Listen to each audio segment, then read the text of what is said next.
गिबियावनो बयखौबो बड' निउस इउटुब चेनेलनि गोदान खौराङाव बरायबाय।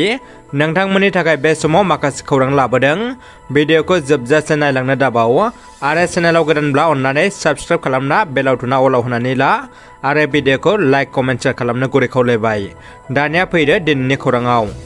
दिनैनि गिबि खौराङाव दङ चिरां जिल्ला समाज अनसाय बिफान लोगोसे आइजो आरो गथ'सा जौगाखां बिफाननि बानजायनायाव चिरां जिल्लानि सदर सहर काजलगाव थानाय जिल्ला मेरुन नब्लाङाव distribution of nutrition kit for children with severe acute malnutrition सान हाबाफारि लायो। लोगोसे बे हाबाफारिनो बाहागो बायदियै गथ'साफोर आरो बिमाफोरनि सावस्रि जौगानायनि बिथिङाव गुवारै सावरायो। बेजों लोब्बा लाखिनानै गासै 148 लोरबां गथ'साफोरनो माखासे जाग्रा मुवाफोरबो राननानै होयो। हाबाफारियाव एमएलए जयन्त बसुमतारी बिथाङा गाहाय आलासि महरै बाहागो लायो आरो लेङाइ जिल्ला बेंगिरि राकेश लेखारु, समाज अनसाय बिफाननि फिल्ड अफिसार समेश्वर मोसाहारि आरो गुबुन गुबुन बिफाननि सोद्रोमाफ्राबो बाहागो लायो।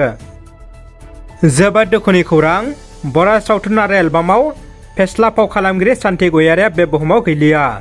गसाइगाव महकुमानि सिङाव थानाय आमिनकाटा गामिनि थागिबि निबारन गयारि आरो इलु गयारिनि आंगो फिसालाया बर' सावथुन आरो एलबामाव फेस्ला फाव खालामनायनि गेजेरजों खाम सिफुं दामगिरिबो जाबायमोन।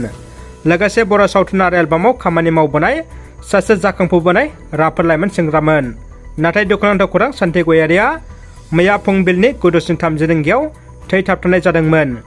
सान्थि गयारिखौ क'क्राझार एमआरएम मेम'रियेल हस्पिटालाव लांनानै फाहामथाय होदोंमोन। नाथाय क'क्राझार एमआरएम मेम'रियेल हस्पिटालाव हायैलाय बङाइगाव लवार आसाम हस्पिटालाव लानानै थांबाय थानाय समावनो सान्थि गयारिया लामा ससेयावनो जिउ गोमायो। सान्थि गयारिया सिगां समनिफ्रायनो बर' सावथुन आरो एलबामफ्राव गावनि रोंगौथिखौ दिन्थिबोनायनि गेजेरजों हारिमु आफादावबो गोबां बिहोमा होदोंमोन। नाथाय दुखुनि खौरां, सान्थि गयारिया मैया गावनि आंगो बिमा बिफा आरो गासैबो लोगोफोरखौ नागारनानै अरायनि थाखाय बे बुहुमखौ नागारलांबाय। गसाइगाव हारिमु आफादनि आफादगिरि सुशील हाज'वारिया दानि सोलिबाय थानाय बिटिआर सरकारनिसिम न'खरनि सुबुंनो अनसुंथाइ हरनो थाखाय आर'ज खालामदों।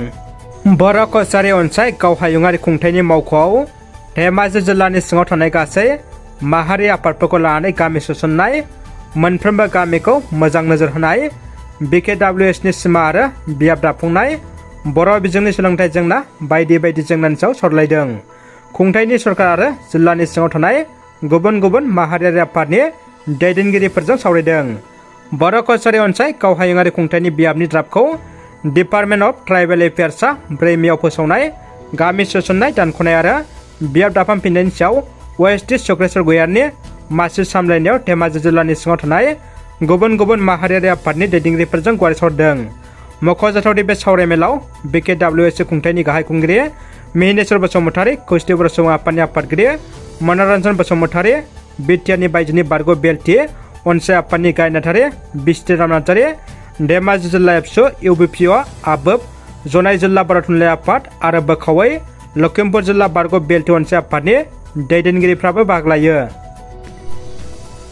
बिटिसि सरकारनि बानजायनायाव मैया क'क्राझार सोहोरनि साखाथि सान्दामारियाव थानाय बड'फा कालचारेल कमप्लेक्सआव आसामनि सोलोंथाइ बिफाननि मन्थ्रि डक्टर रुनुज पेगु बिथांनि गाहाय आलासि महरै बाहागो लानाय आरो बिटिसिनि गाहाय मावफुं सोद्रोमा प्रमद बर' बिथांनि बाहागो लानायजों गोजोन, आखा-फाखा आरो सोमखोर बड'लेण्डनि मोनसे जर'खा जौगाथायनि थाखाय हाबा मावनायखौ बिथा खालामनानै 100 सान 150 नोजोर बिथांखिखौ बेखेवनानै होयो। दानिया फैदो जोबथा खौराङाव। गेदेर आरो दुंबुर खौरां, आसाम पुलिसनि एनकाउन्टाराव जिनाहारि खालामग्रा लंपटनि जिउ खहा जादों। सासे उन्दै हिन्जावसाखौ जिनाहारि खालामना गोबाव सम अरुणाचलाव खारखोमाना दंमोन। मैया आसाम पुलिसआ जिनाहारि खालामग्रा लंपट आनन्द थाथिखौ हमनानै लाबोबाय थानाय समावनो पुलिसनि नोजोरनिफ्राय खारखोमानो नाजानायाव पुलिसआ गुलि गावो। पुलिसनि गुलियाव जिउ गोमायो जिनाहारि खालामग्रा लंपट आनन्द थाथिनि। मिथिनो मोननाय बायदिब्ला आनन्द थाथिया सासे उन्दै हिन्जावसाखौ जिनाहारि खालामना बुथारना फायखानानि थिंखियाव गारना दोन्दोंमोन। बिनि उनाव लंपटआ खारखोमाना दंमोन।